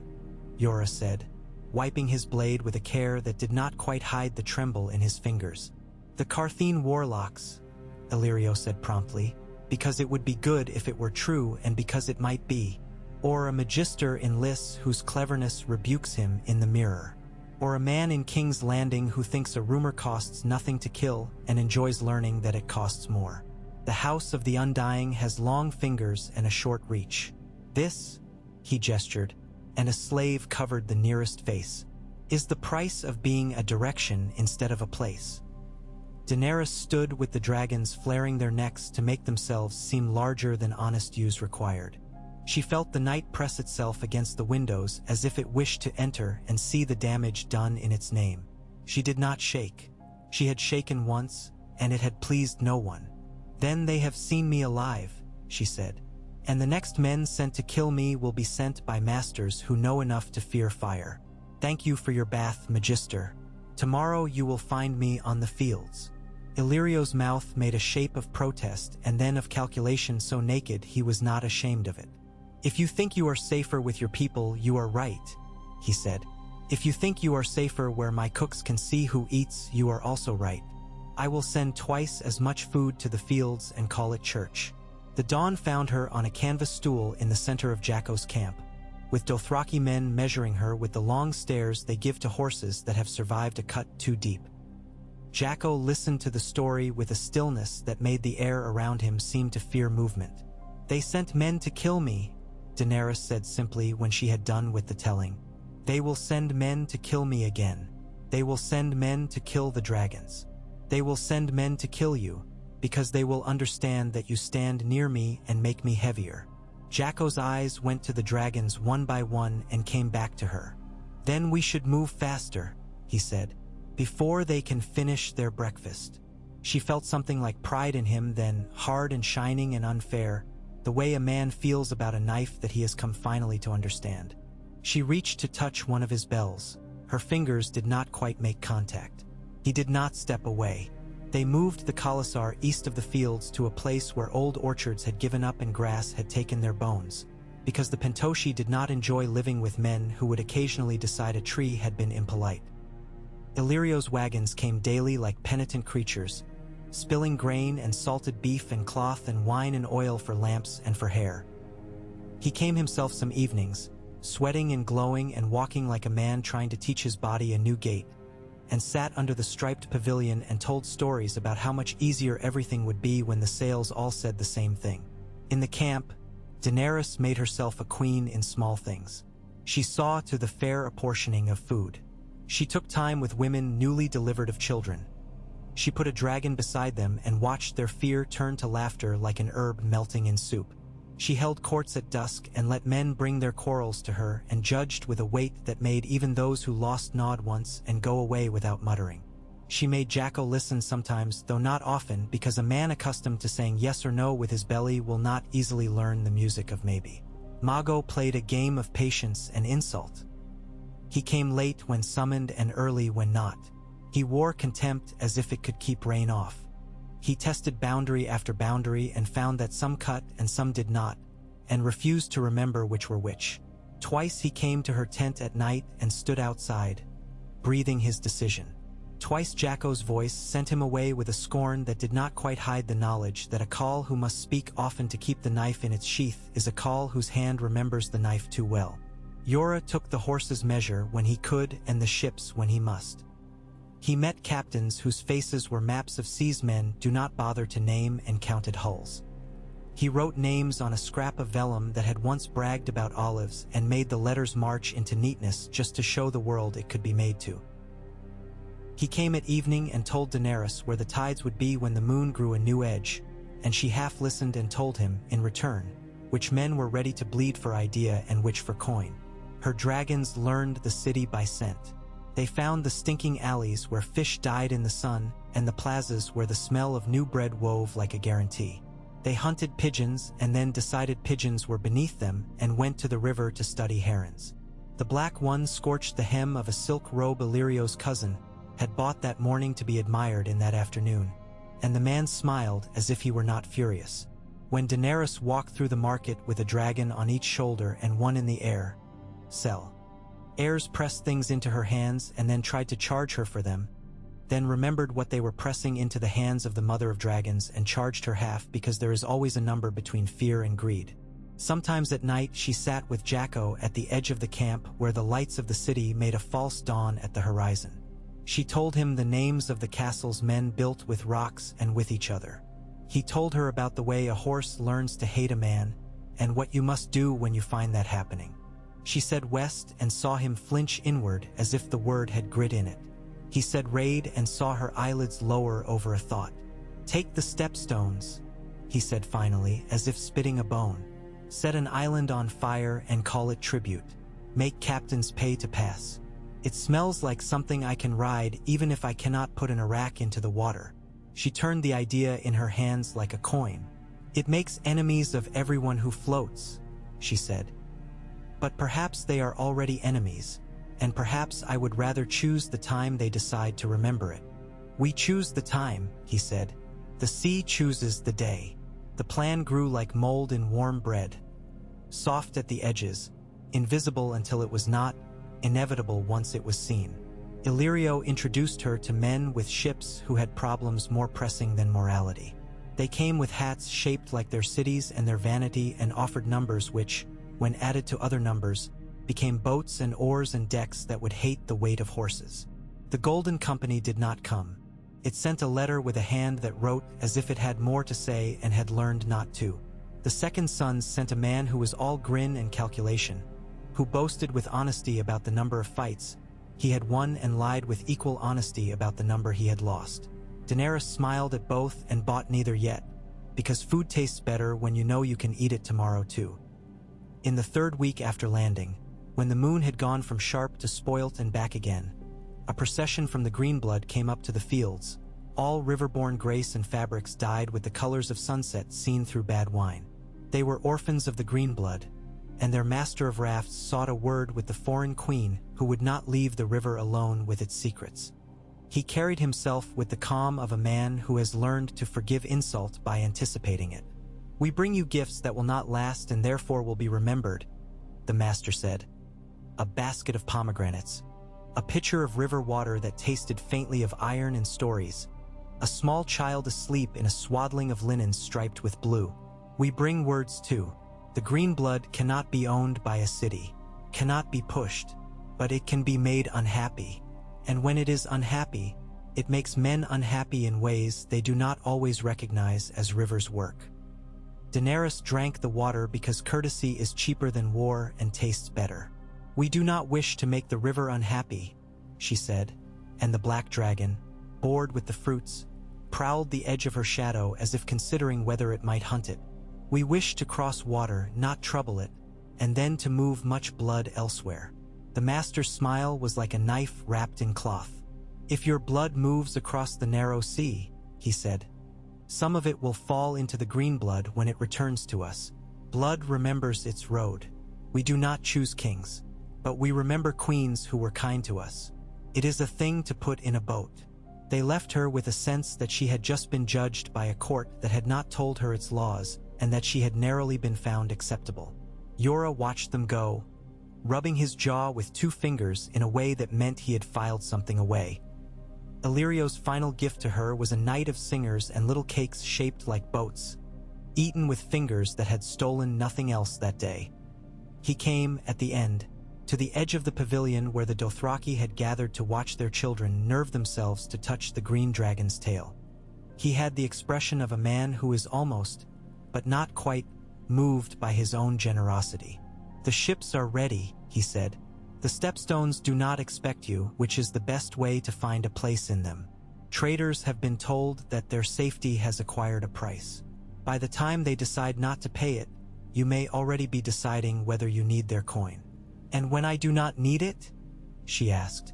Then you will take it to make them say your name while their wives can hear, he said. It is not always about needing.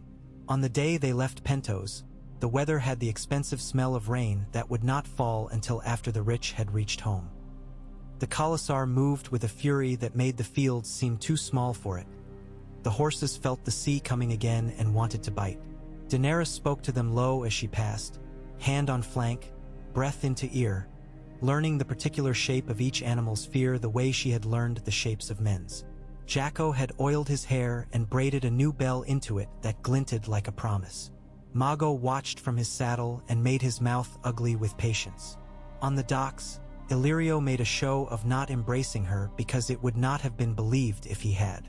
Do not become smaller as you become larger, he said. It is a mistake men love their queens to make. I am not a small woman, she said. You are a woman who is still growing, he said, and he left it to her to decide if that was flattery or insult, and if it mattered. They put out with 3 cogs whose bellies had learned in the night how to accept their new cargo, 2 galleys with crews that had been promised more coin for rowing toward danger than for away, and a scatter of smaller vessels that would act as outriders and as sacrifices if the day demanded one. Pentos receded and did not grow less itself. The water raised its familiar arguments. Jhaqo gripped the rail and muttered to the sea as if it were a horse he meant to break by disdain. The dragons took to the air as though the world were transforming itself into a place they recognized. The stepstones are scattered teeth dropped from a broken jaw. They lie where men must pass if they do not love weather enough to gamble on open distances. The closer the ships came, the more the ocean behaved like a square of cloth gripped by too many hands. Currents dragged at the hulls like jealous dogs. Rocks showed their black backs and then went under as if they had been illusions. Men on the galleys cursed the particular gods of their own fathers and added a few more for safety. The sky went from bright to blind to a glare that made every blemish in the water stand out like guilt. They made land on an island whose name changed with the men who used it most. Its beach was a littered statement of what the sea considers treasure. Broken pots, driftwood with wounds that water could not take the memory from, a pearl shell like an unwritten promise. A ruined tower stood a little back, trying to remember its pride. From the tower a man watched them, gaunt and curious and not yet certain whether to be proud of his hunger or ashamed. Jhaqo's men spilled onto the sand and onto the low, sun-punished inland and made camp as if they had been born there. Their horses threw their heads and found the inedible grass and approved of it for being under sky. Daenerys walked the line of the beach with the green dragon hopping and flaring and snapping at the flies that made themselves important over things that used to be alive. She knelt once and dug with her fingers to show the cream and gold a crab that had taken its time and made decisions that had seemed reasonable to it. The dragon seized and crunched and settled down into that stillness they had when they were also fire. The tower's man came down at last, carrying a spear that had been fixed too many times and a mouth that had learned to hope softly. He bowed to no one because he could not afford it. Traders pay me to tell them when danger is nearer than the men they are paying to see danger, he said, in a low Valyrian rubbed smooth by use. If you are danger, I will charge you double. I am danger, Jhaqo said cheerfully, and I pay no one who says it twice. We are danger to those who forget their manners, Daenerys said, and polite to those who remember them. What does your tower see? The man looked at her hair as if it were money and then looked away quickly because sometimes you lose money by counting it. Pirates who are tired of being pirates. Captains who forgot to be captains because the wind did not do as it was told. Men who grew islands for themselves with oaths and then drowned on other men's oaths. If you light a fire on that tower, everyone will want to know whose supper you are cooking.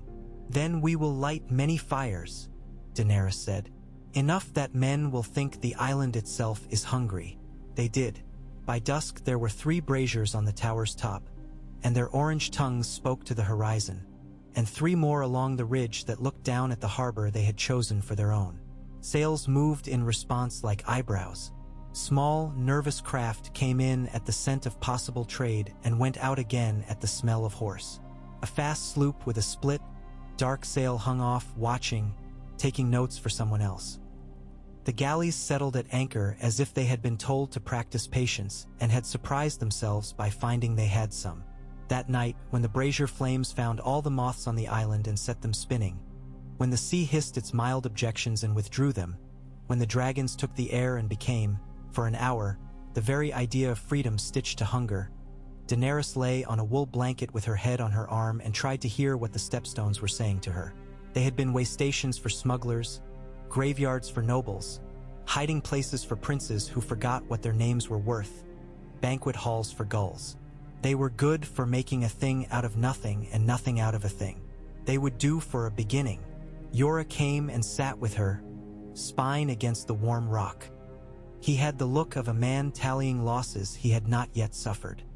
He pointed with his chin to the west, where a deeper darkness lay that was not merely the night. "Westeros," he said, in a voice that made the name into a warning and an invitation. "Every man there has already chosen a side. Even men who say they have not will discover they have and will have chosen it badly. Then we will give them a new side to choose," she said, and she felt a steadiness in herself that was not bravado. The dragons landed, one after another, and folded their wings like closing arguments. The Black One's eyes gleamed with the brazier light and with his own internal coal. "Jhaqo will want to raid," Yora said. "He will want to take a little part of each ship that passes until he believes the taking is the point. He will want to burn a fishing village to season the ashes. He will want to put fear into men so quickly that they will not have time to decide what they fear. And I will let him do a little," she said. "Enough that the Stepstones say our names. Not enough that the 7 kingdoms call us pirates and forget the rest." "He is your husband and your highway," Yora said, heavy with the fact that he had made himself say it. "He is my husband," she corrected. "The highway will be made by men who are afraid to use it until we force them to admit that they always wanted to." She turned her face to him and saw the lamplight cut his scars into honesty. "Do you believe in this?" "I believe in you," he said simply, and then he went away because a man can stand only so long in the light before he sees his own lack of it. They had chosen a horned island for their first seat because its cliffs made men shout, and then sound had to come back from the rock and hear itself. Jhaqo took 3 small ships with strings of dried fish on their rails for his first tax and turned the fish loose into the bay to make the water laugh. Daenerys sent the fish back to the villagers with salt and a string of copper coins and a small speech that made fathers shake their heads and then nod without admitting they had. She called a parley with a smuggler prince who had named himself once, long ago, and kept the name by constant use, and told him that his safety could be purchased for a while with information and permanently with obedience. He smiled with half his mouth and sold her a map that had been drawn by a jealous man. She kept it to remember what jealousy does to lines. The first real fight came on the 4th day, because no plan survives the discovery that someone else had a plan too. A long, low galley with oars that had punished 50 men at a time came in with her sails set just so, as if the wind were a woman listening to her lover's breath. She flew no colors. She found a smart wind and came into the bay like a blade. Jhaqo was already on the rocks above the water where his men had decided an enemy ship must look long to find an honest channel. He watched as if he had dreamed this moment. The galley turned, lazy, offering her side, and in that instant 2 smaller boats that had lain like seals beneath the lee of a finger of rock shoved out and put their noses into the galley's ribs. Men shouted, always that, and then steel made its edges known, and the galley came alive with arms, grapnels arcing like stiff ropes over the Dothraki boats, oars dragging in a gesture that suggested a new use. Daenerys stood above it with the wind taking her hair and felt the small, hard beat of excitement that is not bloodlust but its friend. She nodded to Drogo, who stood at her side with eyes that had seen fights from the center and was learning to see them from above. He lifted the horn that had already learned his breath and blew a note that meant balls and backs and boards. Dothraki who had learned not to respect water threw themselves into it anyway and made of themselves bridge and weapon both. The galley's men were island-born, hard with hunger and habit. They cut well. They screamed well. They died like men who had never quite decided they would live. The dragons took the air. They did not yet love a fight that had so much water in it, but they loved the way men looked up when wings passed overhead. The black hung, a dark punctuation against sky, and then he dropped and let his mouth open and sent a lance of fire not at a man but at a rope. Ropes burn beautifully. The grapnel rope parted with a sound like a curse.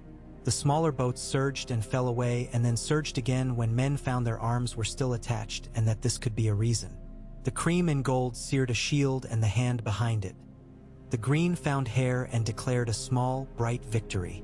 The galley's captain, a narrow man with a face like a coin that has been passed through too many hands, looked up and looked again and decided he did not wish to fight the wind today.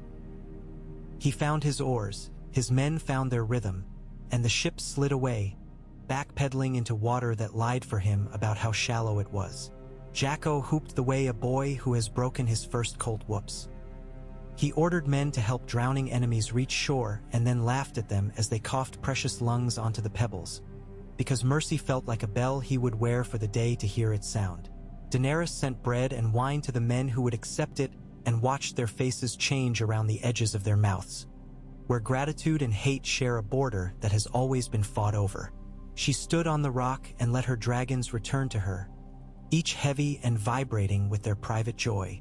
She put her hand on the black's neck and felt, for the first time, a heat in him that hurt a little. At twilight, she walked. The island made a rough road through scrub and stone. The sea made a quiet that asked you to speak carefully. She found Jhaqo on a promontory, his hair unbound for the wind to argue with, his chest bare, his back bearing the old marks of a life that had used him and been used by him. He did not turn when she approached. He knew her step. The bell in his hair chimed and ceased, a sound like a thought begun and then abandoned. "It will go like this," he said without preface. "They will test us with the most they think they can afford to lose. When we teach them what the most costs, they will ask to pay less for a while. Then they will find allies and come again. This is a good game. I enjoy it. It is a game we cannot play too long," Daenerys said.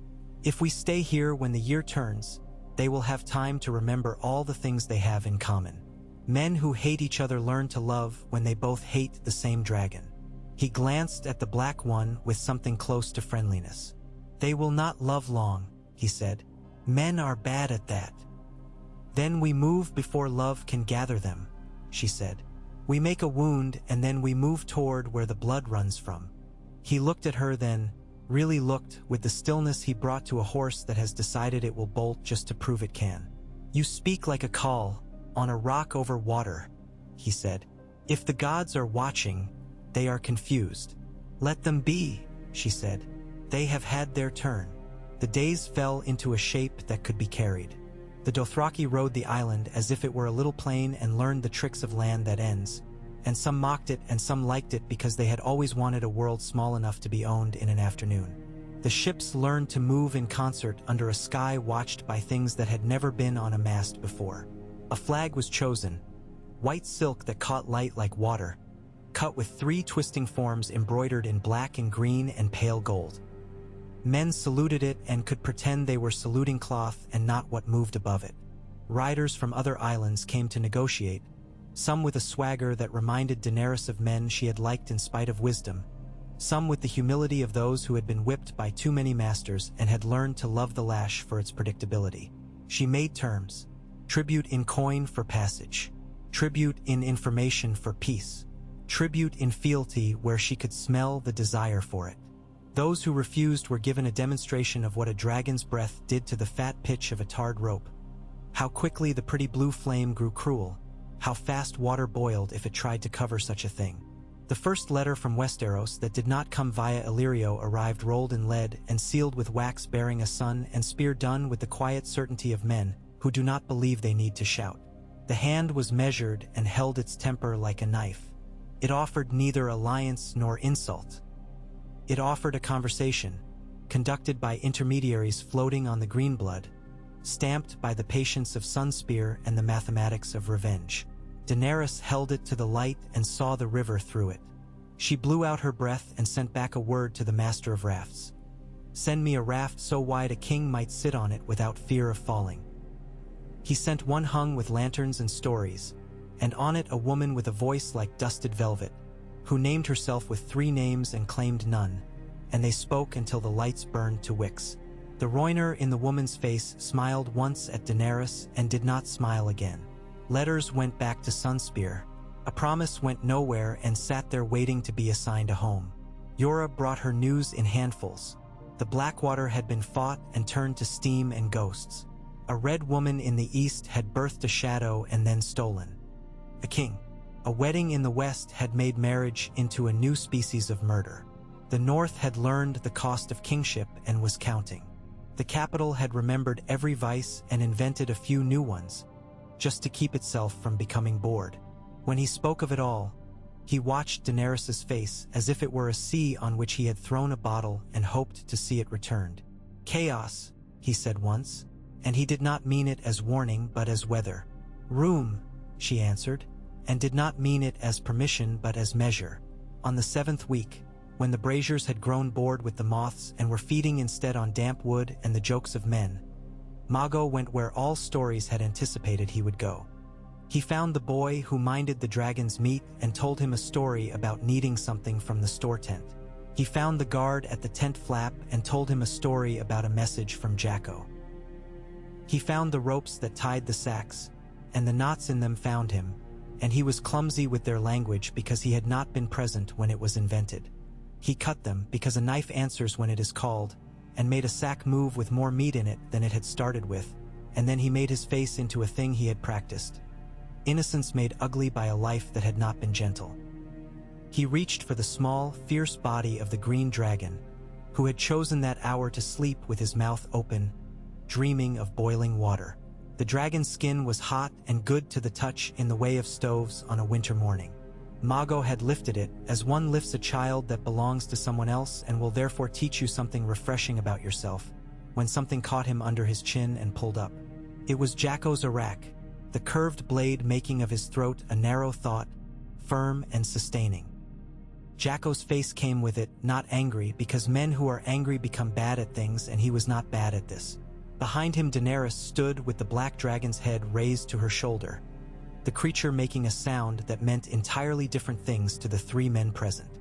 Yora was there too, in the corner of her eye, his expression a place between triumph and grief where men sometimes live long and sometimes do not. Jhaqo spoke in a voice that children would remember when they grew up and had to teach themselves why they had not died younger. "You," he said to Mago, "have wanted to fight me since the day my father beat you in a race and you discovered what wanting really was. You have wanted to kill her since the day she told me to let a man keep his wife. Now you want to steal a dragon. There are many verbs in you."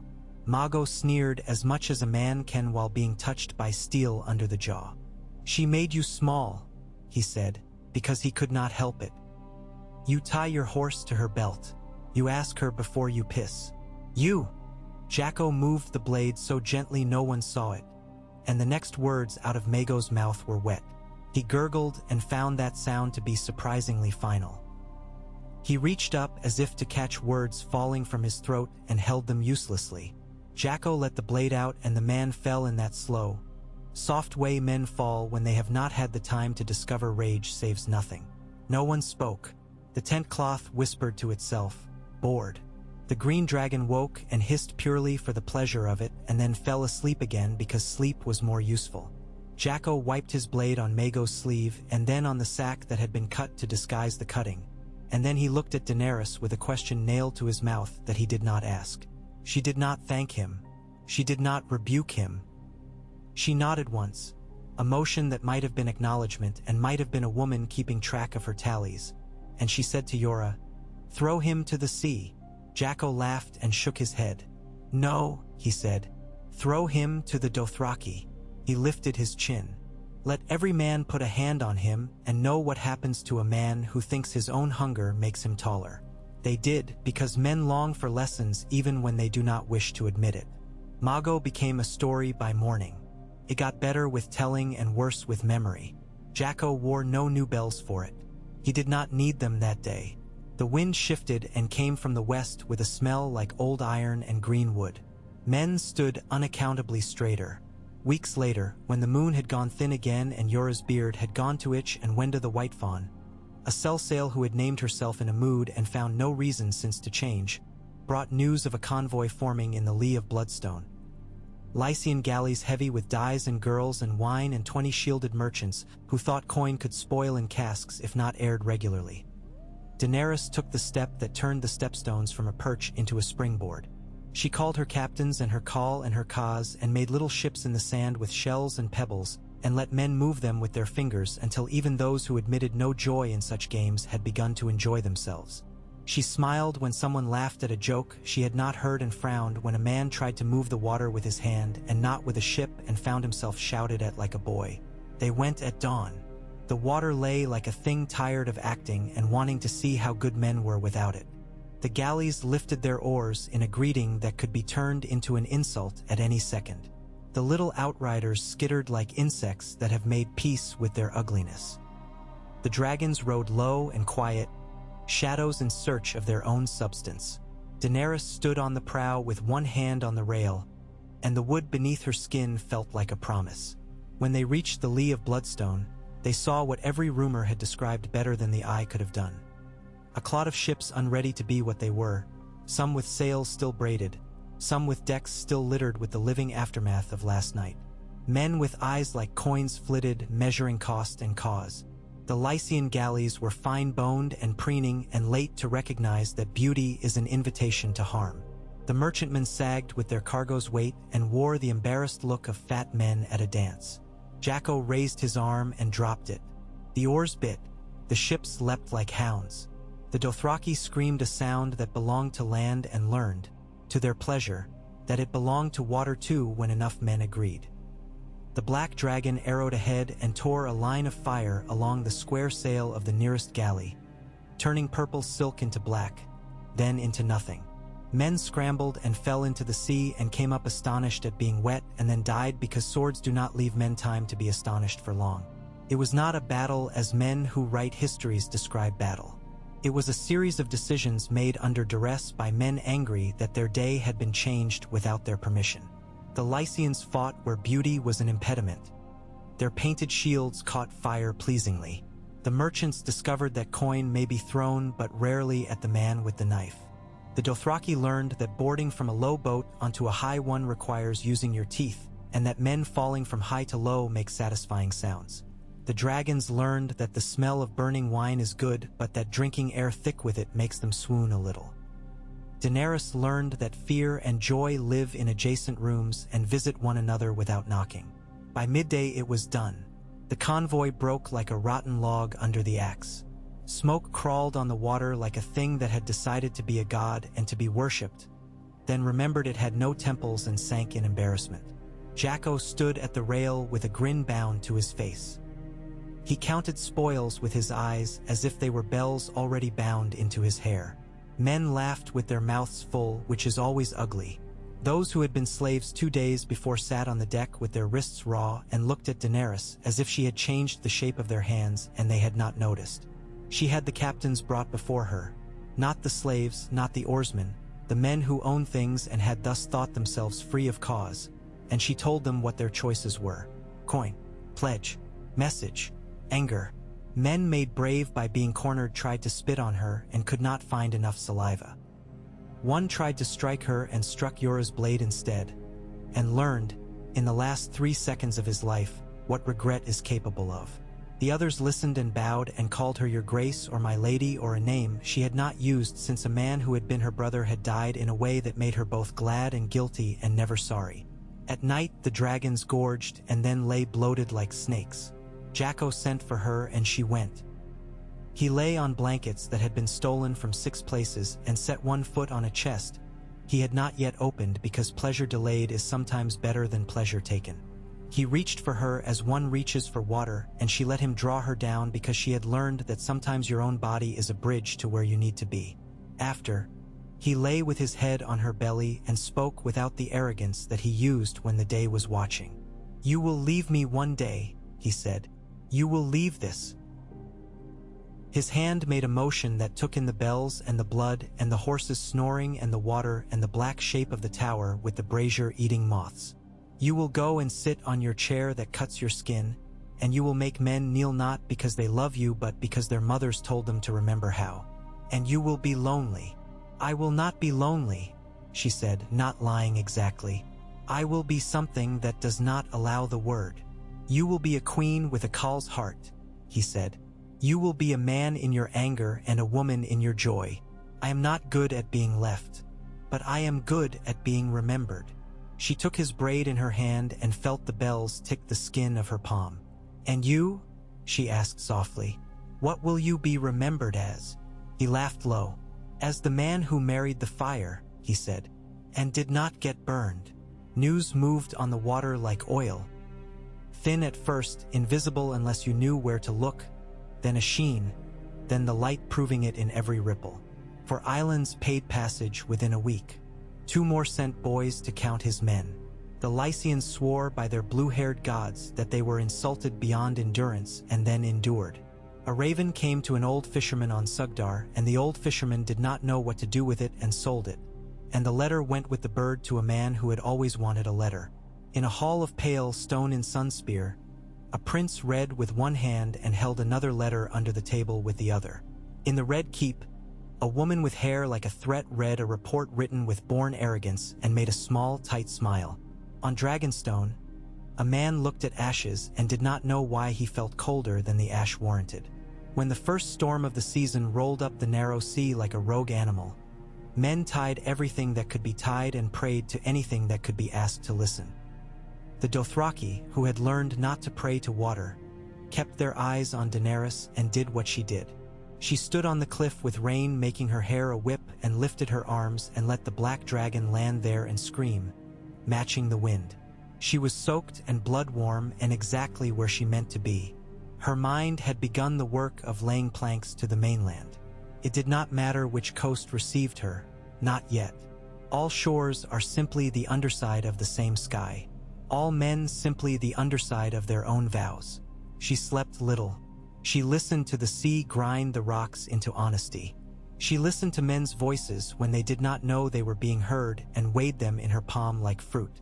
She spoke in low Valyrian until the words bent to her and then abandoned its limits and spoke in her own language and watched men nod anyway, because sense will find the ears it needs to if you let it.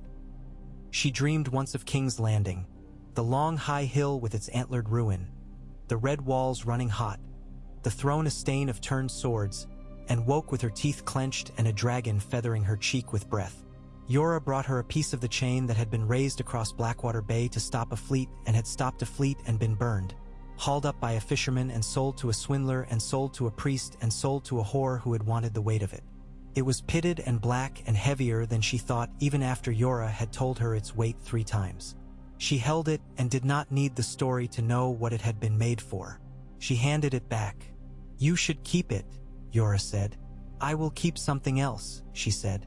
On a morning when the wind succeeded in making men believe it was their ally and not merely less their enemy, 3 ships broke from the west and came as if they had been called. They flew banners she did not know but would learn, and their sides showed hull marks left by rocks she had not yet had time to name. Jhaqo drew men up in a line that made the step out of stone. The dragons took their places as if they had been named officers. The ships came in slow, respectful, pious as a man entering a temple to a god he had not paid enough attention to early in life. The first ashore of the delegation was a man with a limping grace and hands that had learned to lose. He had a Dornish look and a river-mouth voice and eyes that had decided to be old before the rest of him had consented. He bowed without quite bending, because men who bend too often can never be sure they are unbending. "Your Grace," he said, letting the address prove itself or not as it pleased her. "I come from a prince who does not often send men to strangers." He would speak of roads that cross without collision. He would speak of old wrongs that require new shapes to be made around them. He would send a message that kings in King's Landing are not the only game that can be played. And what will he ask in return? Daenerys said. If the man had expectations about openings, he learned in that moment that hers were not the ones he had prepared for. The man's mouth bent with a humor that did not quite reach his eyes. "He will ask for the heads of those who gave him grief," he said. But not all at once. He is a patient gardener. And you? She asked.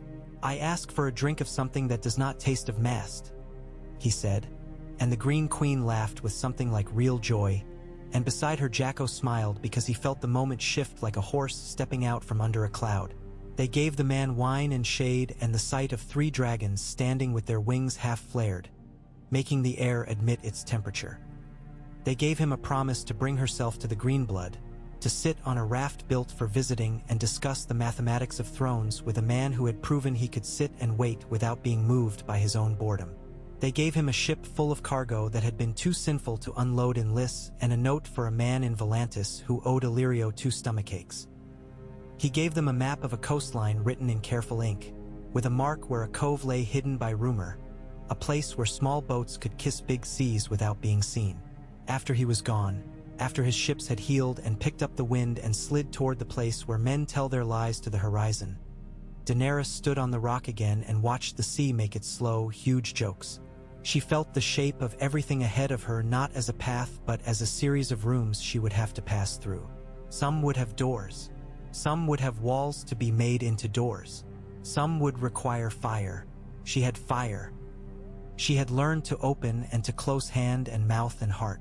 She had learned to be wife without being widow, Khal without being king, queen without being small. The storm that would end all arguing had not yet come. The chair of swords was still a rumor of iron in her hands. Jhaqo was still alive and in love with his own legend and with hers enough for it to be useful. Yora loved her in the way that men do who know their love is a cloak and a burden.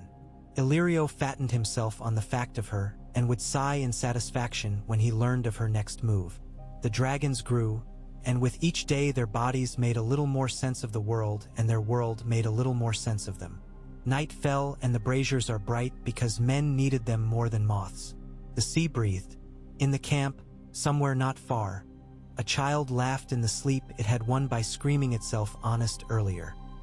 Daenerys lay on her back with her 3 small furnaces arranged along her ribs and hip and shoulder, and she taught herself to breathe with them. One day she thought the world would learn to breathe with her. She did not hurry the day. She held it in her hands as if it were a bird that would only sing if not squeezed.